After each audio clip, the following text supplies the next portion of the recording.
Bonjour à toutes et à tous, bienvenue pour une vidéo. Oui, bien sûr, comme toujours, une nouvelle vidéo. Vent de panique. Bah oui, vent de panique, ça se voit partout. Ici aux États-Unis, nous venons d'avoir, hier ou avant-hier, le fameux discours de l'Union. C'est une tradition où le président des États-Unis d'Amérique, chaque année, se présente devant le Parlement, c'est-à-dire à la fois le Sénat et la Chambre des représentants, pour faire son petit bilan et présenter ses doléances, sa politique future, etc. Bon, évidemment, cette année, c'est un peu particulier parce que Biden remet en jeu son statut de président, puisque nous avons les élections présidentielles au mois de novembre. Alors évidemment, rien de nouveau sous le soleil, puisque c'est un exercice qui ressemble plus à un show bien millimétré, bien paramétré, où il n'y a rien qui dépasse, pas un seul poil de cul. Enfin, s'il y a quand même quelqu'un qui a commencé un petit peu à gueuler, etc., mais bon, vite maîtrisé et vite extirpé de l'hémicycle. Et finalement, Biden, il s'est bien débrouillé, le petit garçon. Il n'a pas fait d'amicroche, il y a eu des petits moments d'absence. Mais bon, il s'est rattrapé quand même. Mais bon, de toute façon, vous pouvez prendre tous les discours de l'Union, que ce soit de Biden, de Trump, de Clinton, d'Obama, de Bush, etc. Vous remarquerez, c'est toujours du pareil au même, c'est qu'évidemment, ils ne présentent que les points positifs de leur politique et de leurs accomplissements, de leur mission. Certains commentateurs ont parlé, le chômage est en baisse aux États-Unis. Oui, bien sûr, le chômage est en baisse, normal, puisque, comme en France, vous avez des gens qui ne sont plus dans les listes, qui sont extirpés des listes, qui sont expulsés des listes. Parce que, les chiffres du chômage, c'est quand des gens s'inscrivent au chômage. Mais quand le chômage, vous touchez plus rien, et que vous ne répondez plus aux questionnaires hebdomadaires, comme moi, je l'ai fait à l'époque du Covid, pour pouvoir bénéficier de l'aide qu'avait signé Donald Trump à l'époque, pour aider tous les employés qui étaient HS parce que leur société fermait, les restaurants étaient fermés, etc. Bon, je vous admettrai quand même que là, je dirais, et très ouvertement et très sincèrement, je dirais merci Trump, parce que $600 par semaine, pas cracher dessus. Et ça a duré 3 mois, je crois, pendant 3 mois, 3 ou 4 mois, je ne sais plus. Enfin bon, voilà, ça a mis quand même de l'eau dans les épinards et ça a quand même évidemment soutenu l'économie américaine. Mais bon, voilà, le discours de l'Union, c'est un passage obligé où chacun en est de son petit discours, de son petit commentaire, essaie de présenter les choses positives. Alors oui, on parle de l'emploi, mais le problème c'est qu'aujourd'hui vous avez des secteurs qui sont en train de massacrer des temps pleins pour les remplacer par des temps partiels. Or, un temps partiel, vous ne vivez pas avec un temps partiel, d'autant plus si c'est des métiers qui ne sont pas forcément très bien payés, qui sont payés 7 ou 8 ou 10 ou 11 ou 12 $ de l'heure. Très sincèrement, 12 $ ou même 15 $ de l'heure en temps partiel, 20 heures par semaine, vous comprendrez pourquoi très souvent vous entendez que des Américains ont 2 ou 3 boulots.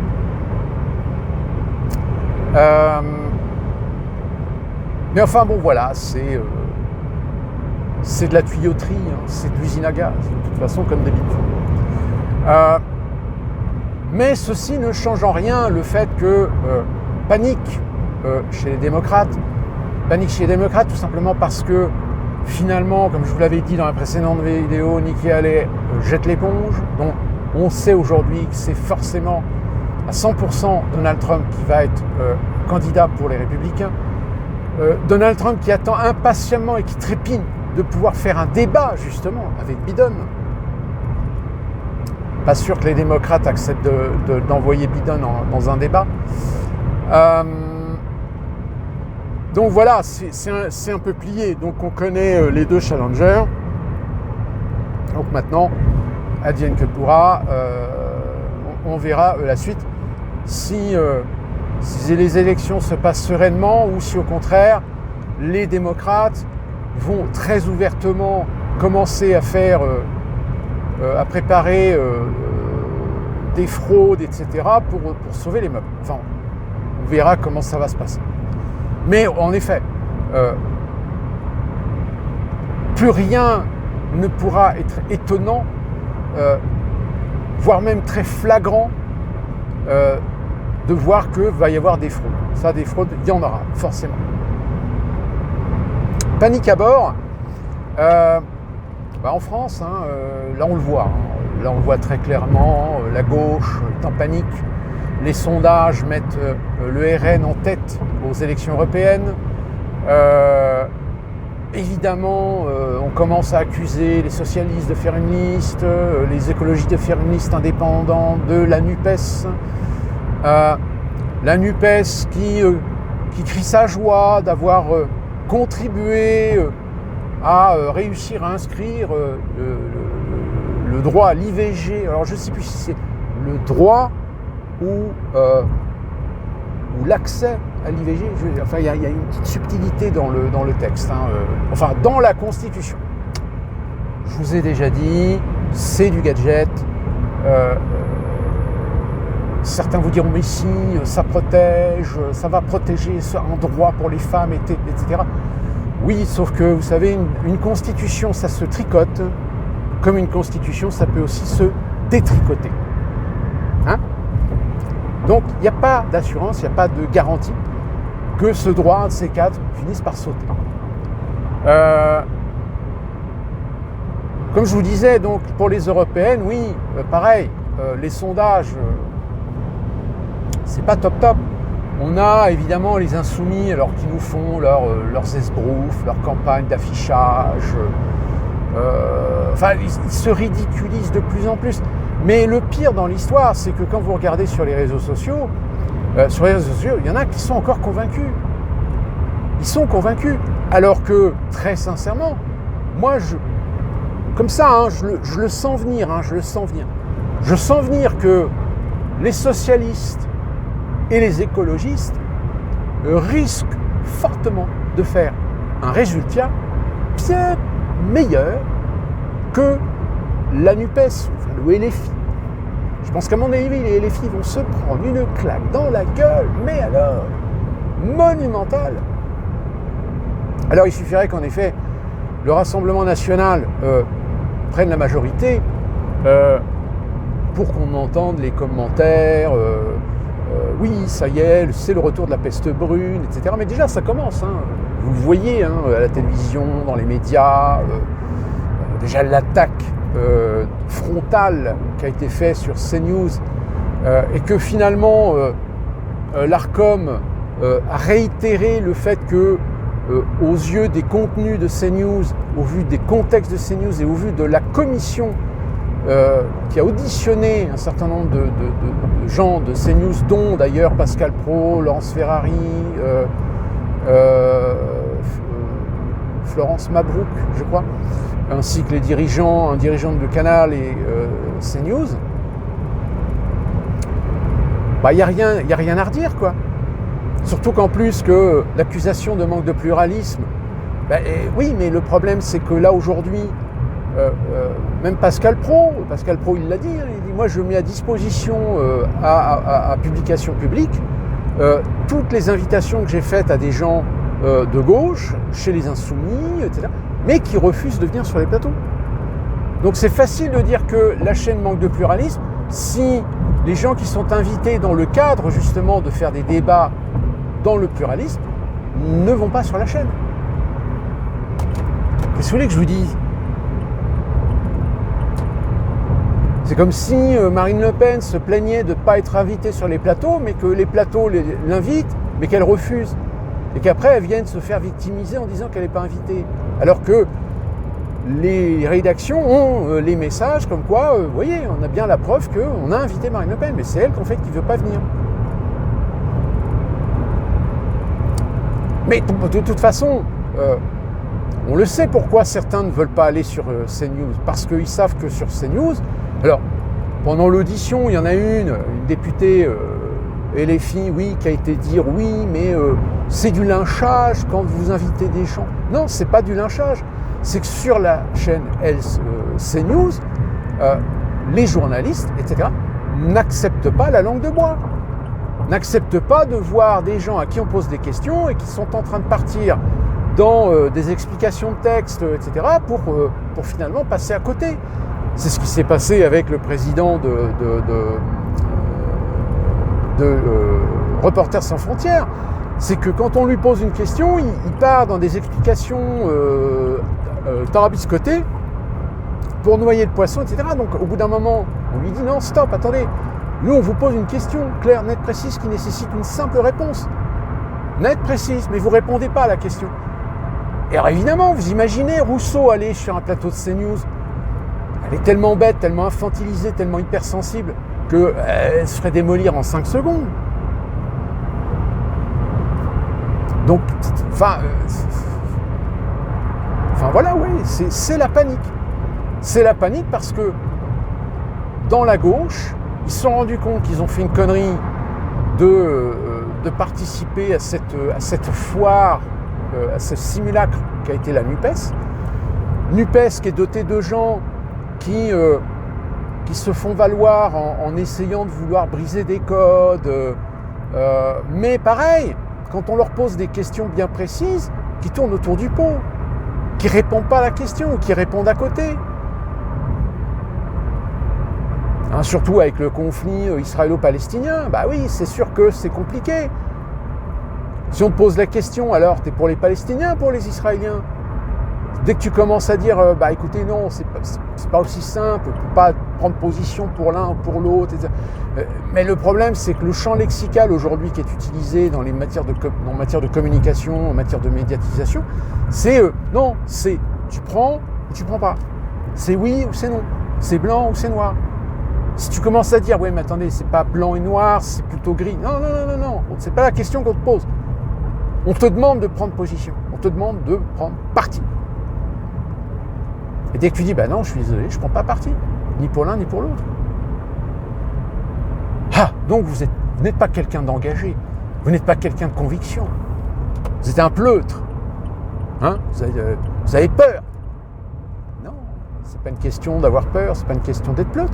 C'est une question que vous voulez une réponse raccourcie, simpliste, alors que le sujet ne peut pas être raccourci et simpliste. Sauf que, évidemment, ça fait maintenant depuis quelques années que les médias essaient justement de réduire la capacité à l'individu à un moment donné de réfléchir, de peser les pour et les contre. Non. L'opinion, on doit la canaliser dans un sens ou dans un autre. Et malheureusement, vous savez qu'aujourd'hui, dans la population, vous avez des neuneux incultes, débiles, hypersensibles, lavés du cerveau, qui fonctionnent que comme ça. Parce que leur avantage, c'est qu'en fonctionnant comme ça, ils n'ont pas besoin ou ils n'ont pas nécessairement besoin de s'expliquer ou d'argumenter. C'est, t'es pro-palestinien ou t'es pro-israélien. Si t'es pro-palestinien, c'est-à-dire que t'es pro-Hamas. Si t'es pro-israélien, ça veut dire que t'es pro-Netanyahou, donc t'es pour le génocide. Attendez. Aujourd'hui, vous avez des juifs, des Israéliens qui sont contre Netanyahou. Je veux dire, en France, les Français qui ont voté Macron, on ne va pas dire que tous les Français qui ont voté Macron, aujourd'hui, ils sont pro-Macron. Je pense qu'on est d'accord en disant qu'il y en a au moins 70% qui ont voté Macron. Ils ont voté Macron pour voter contre Marine Le Pen. Mais ils n'ont pas voté Macron pour Macron. C'est des gens qui se sont fait piéger pour sauver l'arc républicain. l'arc républicain, ça veut strictement rien dire. Hein, ça c'est pareil, c'est des inventions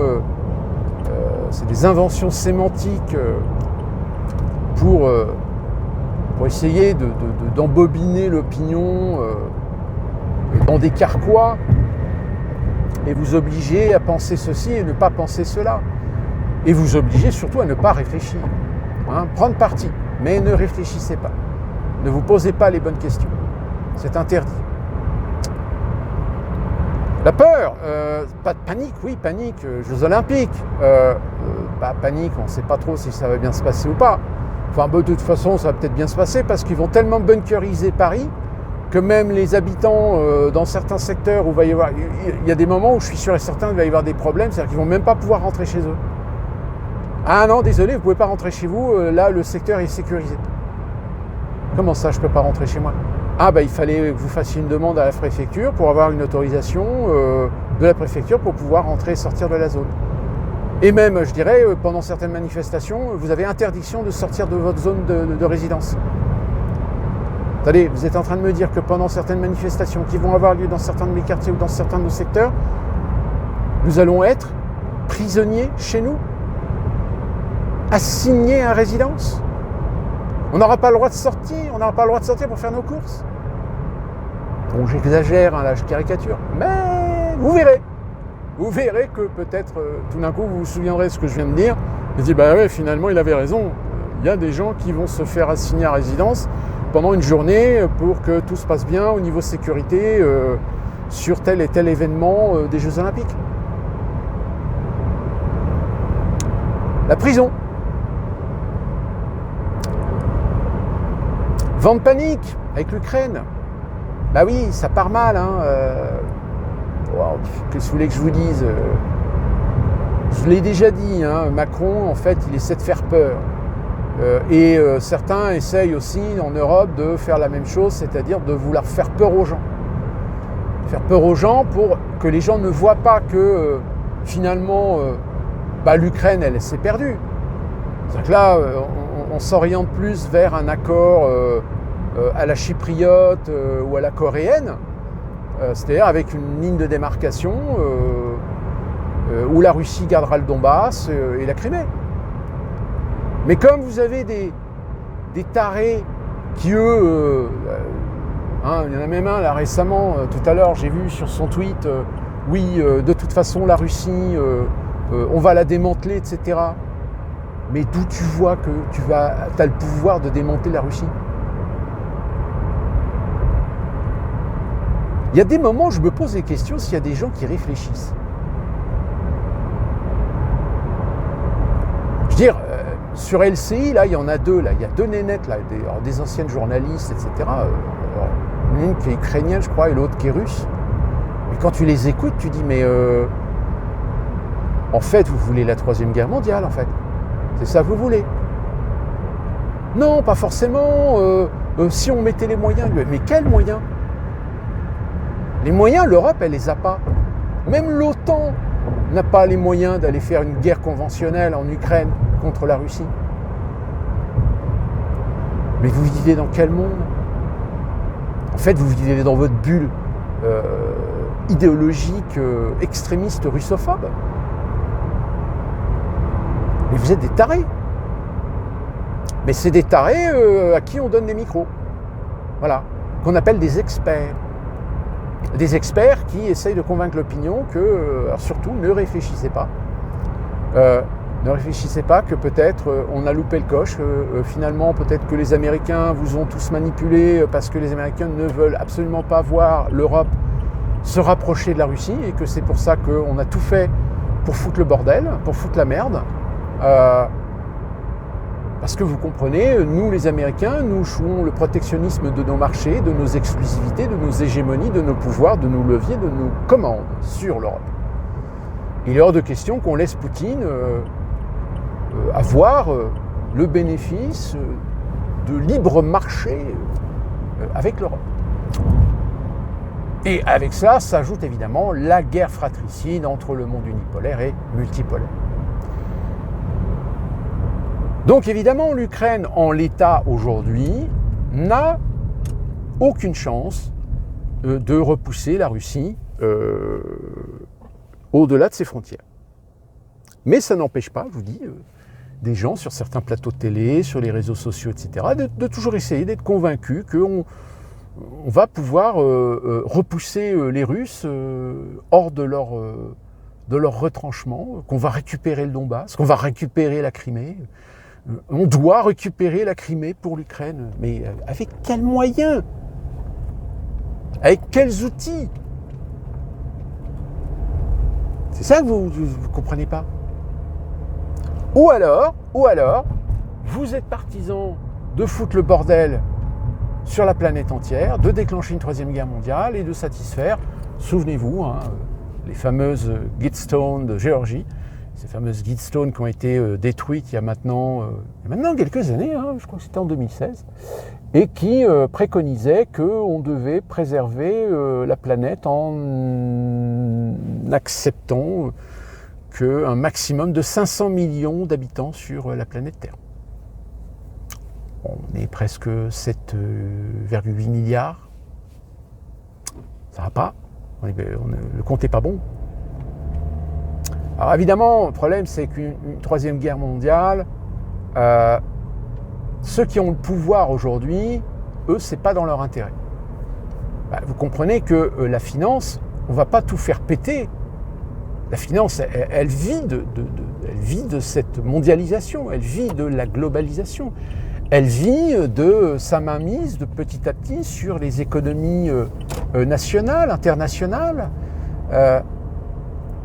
Elles sont un peu rageuses en ce moment parce que le Bitcoin atteint des sommets. Donc si vous faites tout péter, vous faites tout péter. Vous faites péter l'industrie, le commerce,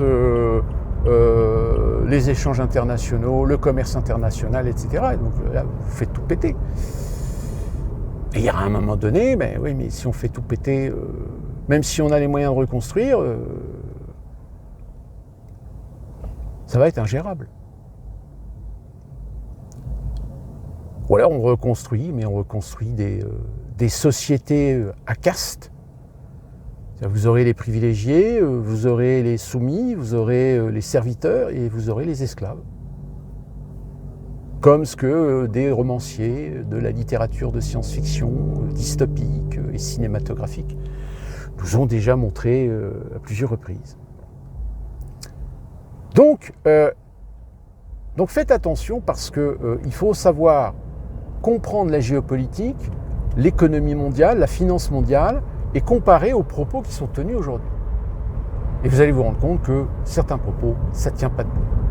Et ça ne sert qu'en réalité l'intérêt de vouloir faire peur, de faire peur aux populations, parce que par la peur, à un moment donné, en mettant un petit peu de sel, un petit peu de poivre, par des événements, par zéla, on peut à un moment donné présenter au peuple, surtout par sa représentation nationale, des lois liberticides, des lois, des décrets liberticides, qui suspendrait, qui supprimerait ou qui mettrait sous contrôle, sous tutelle les citoyens, de telle manière à ce que, pour leur sécurité, pour leur propre sécurité, on limiterait leur liberté.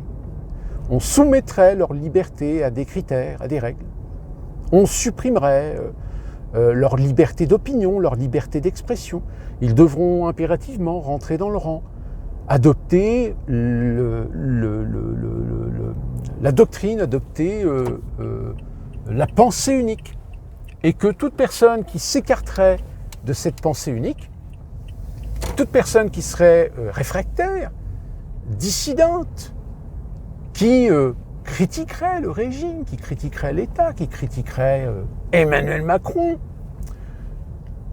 se soumettrait à un contrôle, à une surveillance, voire, évidemment, à des sanctions. D'où cette petite loi qui est mise d'ailleurs en évidence actuellement par certaines personnes sur les réseaux sociaux, comme quoi désormais tous les propos tous les propos insultants contre la diversité, propos racistes, antisémites, islamophobes, etc., dans le milieu privé, pourront être sanctionnés, pourront être punis. Et comment on peut punir des propos dans le milieu privé, si ce n'est par des dénonciations? Puis surtout avec les outils aujourd'hui. Vous avez Alexa chez vous? Est-ce que vous avez Alexa? Bon, faites attention à ce que vous dites chez vous, même si vous êtes chez vous. Parce qu'Alexa, ça enregistre. Alexa, ça écoute, ça espionne, ça épie vos pensées les plus profondes. Enfin, les plus profondes exprimées. Il suffit que vous invitiez des amis, vous discutiez politique, entre amis, que vous déteniez ou que vous prétendiez ou que vous aspiriez, par exemple, à foutre tous les Arabes dans des bateaux et les renvoyer chez eux. Tenez, ce genre de propos, par exemple, ce genre de propos pourra être sanctionné. C'est un propos raciste. Eh ouais. Il y a souvent des gens qui nous disent qu'on exagère en allant chercher l'inspiration ou les comparaisons avec 1984 d'Orwell et Le meilleur des mondes de Aldous Huxley. Mais si vous avez lu ces livres ou si vous connaissez ces histoires, si vous connaissez les environnements, si vous connaissez les critiques qu'il y a dans ces œuvres, si vous les comparez à ce qui se passe aujourd'hui, eh bien vous allez vous rendre compte que finalement, on n'est pas si loin. Mais on en reparlera, parce que ça va évoluer. Ça va aller de pire en pire. Soyez prudents. Et d'ici là qu'on se retrouve pour une autre vidéo, portez-vous bien.